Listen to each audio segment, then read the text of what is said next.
Assalomu alaykum hammaga, yana bir bor kanalga xush kelibsiz. Videoni boshlashdan oldin kanalga obuna bo'lib, video ostiga like bosish esingizdan chiqmasin. Bu keyingi videolar soni ko'proq chiqishiga yordam beradi. Navbatdagi masalamiz height checker deb nomlanadi, ya'ni bo'yni o'lchovchi degan ma'noda. Bizga height nomli, ya'ni o'zbekchasiga o'sha bo'ylar berilgan, o'sha o'quvchilar bitta sinfda bo'ladi va ularning bo'ylari mana shu height, ya'ni bo'ylar sifatida berilgan. Bizning qiladigan ishimiz bo'ylarning ichida bir-biriga, ya'ni o'z joyida turmagan o'quvchilarni topib turib joylashimiz kerak va nechta o'quvchi o'zining o'rnida turmaganini topishimiz kerak bo'ladi. Ya'ni bu yerda agar bilsangiz, jismoniy tarbiya darslarida o'quvchilar eng kichkigidan baland bo'yligiga qarab safga turishadi. Bu yerda ham xuddi o'sha narsani qilish va joyida turmagan o'quvchilar soni nechtaligini aniqlash kerak bo'ladi. Buning uchun misol bitta count ochib olib turib, ya'ni o'sha nechta o'quvchi joyida turmaganini hisoblash uchun bitta count ochib oldik.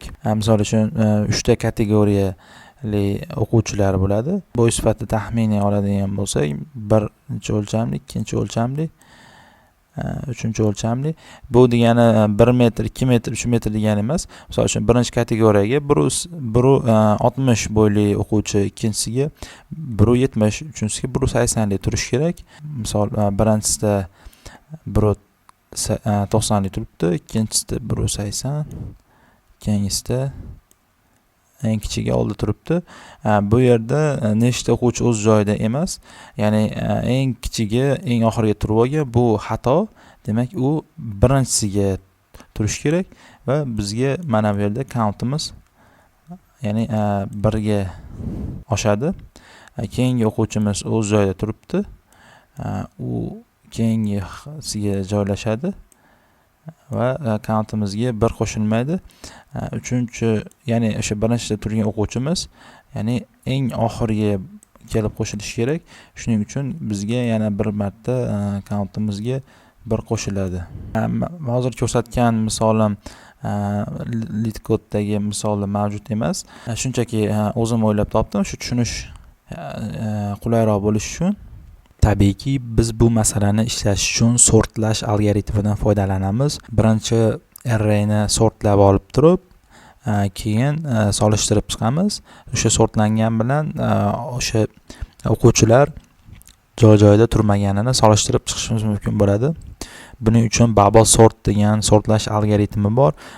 Shundan foydalanamiz. Bizga 2 dona pointer kerak bo'ladi.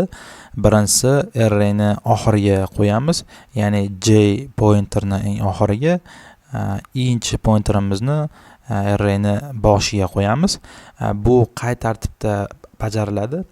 J pointer hamisha o'sha oxirida turadi, ya'ni o'sha birinchi urinishda, ikkinchi urinishda u bitta orqaga qaytadi. Bu orqaga qaytishdan oldin ikkinchi pointer qanaqa vazifani bajaradi?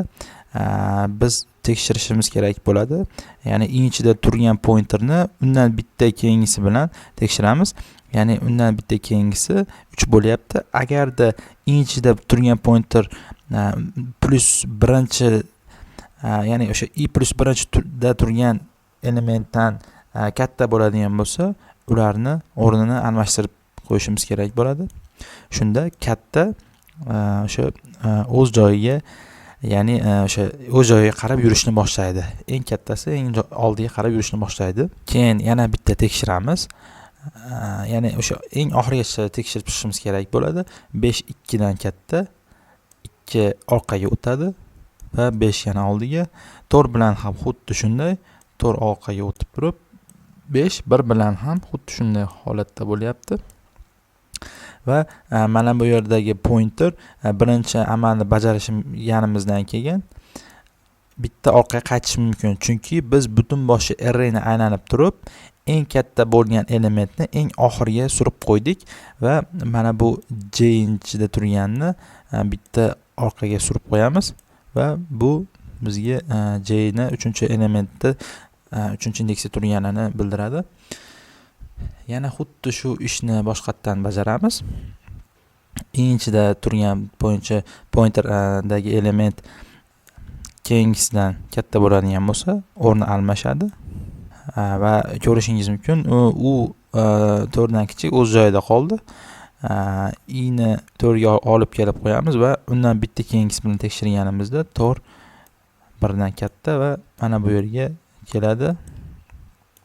Biz undan keyingisi bilan tekshirib o'tirishimiz kerak emas, chunki birinchi marta yurganimizda eng kattasini eng oxiriga olib kelib qo'ygandik, ya'ni o'sha 5 ni eng oxiriga olib kelib qo'yganmiz. Shuning uchun change pointerimizni mana shu yerda qoldirib keyingisi amalga o'tishimiz mumkin bo'ladi. i'ni yana boshiga olib kelib qo'yamiz va jni bitta orqaga suramiz, tekshiramiz. i plus birinchisidan katta bo'lsa almashadi. Bu holatda katta emas, demak keyingisiga o'tadi. i plus birinchidan katta bo'lgani uchun o'rni almashadi, bu yerga o'tadi. Keyin ya'ni barcha holat uchun tekshirib bo'ldi. Yana boshiga qaytib turib i plus birinchiga tekshirishimiz kerak bo'ladi. Undan oldin mana buni qo'yib olamiz, ya'ni j ni bitta orqaga surib olamiz. Bu yerda j 1 ga to'g'ri kelyapti. Tekshirganimizda 2 1dan katta va ularning o'rni almashadi. Bu yerda nima qilganimizni yana bir qator ko'rib chiqa olamiz. Ya'ni eng oxirgi elementga bitta pointer qo'yib, eng birinchisiga qo'yamizda, eng birinchisi bilan eng oxiriga qarab o'sha plus birinchisida turgan elementni har bittasini tekshirib, eng oxirigacha tekshirib turib, katta bo'ladigan bo'lsa, o'sha solishtirish davomida eng oxiriga olib kelamiz. Ya'ni nechta o'quvchi o'z joyida turmaganini hisoblash uchun bitta counter degan o'zgaruvchi ochib olamiz.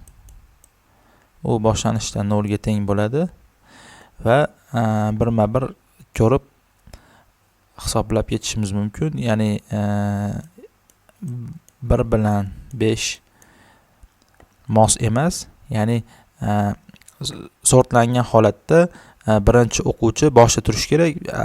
Hozir esa u joyida emas, u oxirida turibdi va 5-boshiga o'tib qolgan. Shuning uchun bizga 1 qo'shiladi.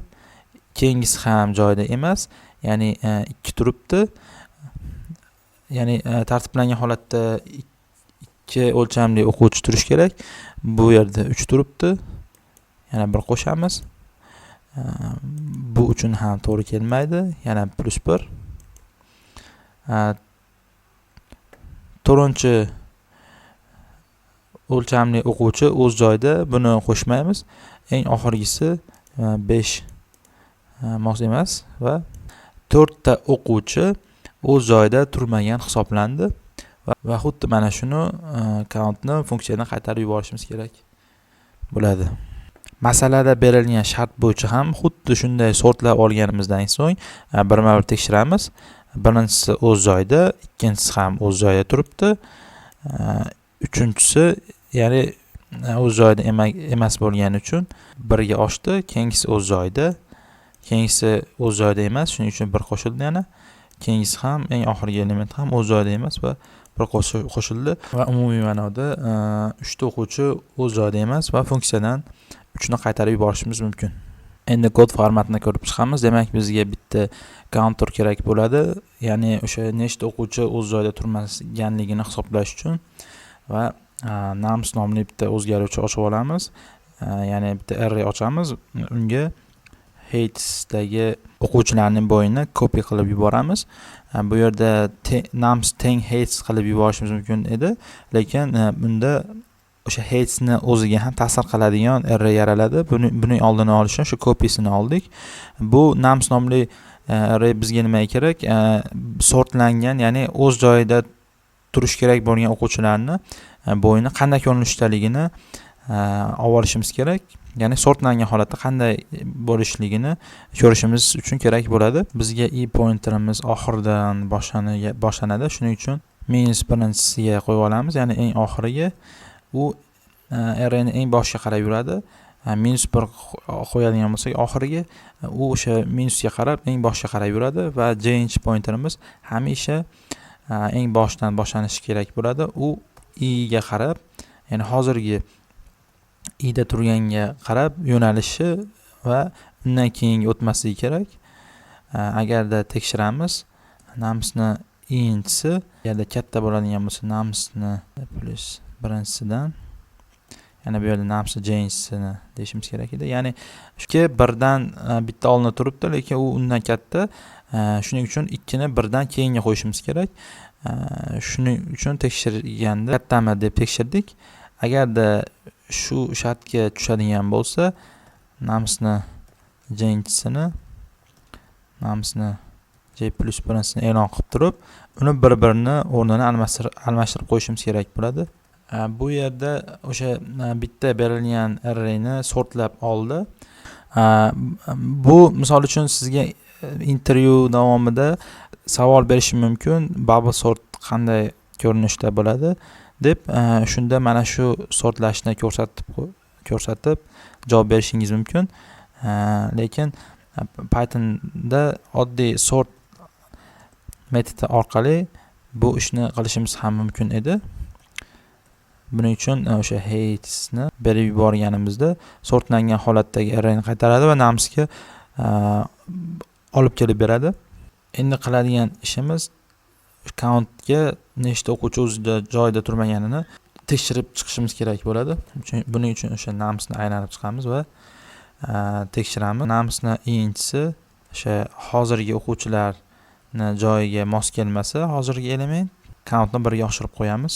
Oxirida countni funksiyani qaytarib yuboramiz. Ko'rishingiz mumkin, barcha foydalanuvchilardan tez ishladi. Masalamizning time complexity'si big O da n log n ga to'g'ri keladi. Chunki sortlash algoritmi n log n ga to'g'ri keladi. Bu n dan biroz tezroq hisoblanadi. Va space da big O da n ga to'g'ri keladi. Chunki biz o'sha haligi nums nomli array ochib oldik va uning ichini sortlangan holatdagi hatesdagi sonlar bilan to'ldirdik. Bu bizga space da n murakkablikni beradi. Hammaga rahmat. Keyingi videolarda ko'rishguncha.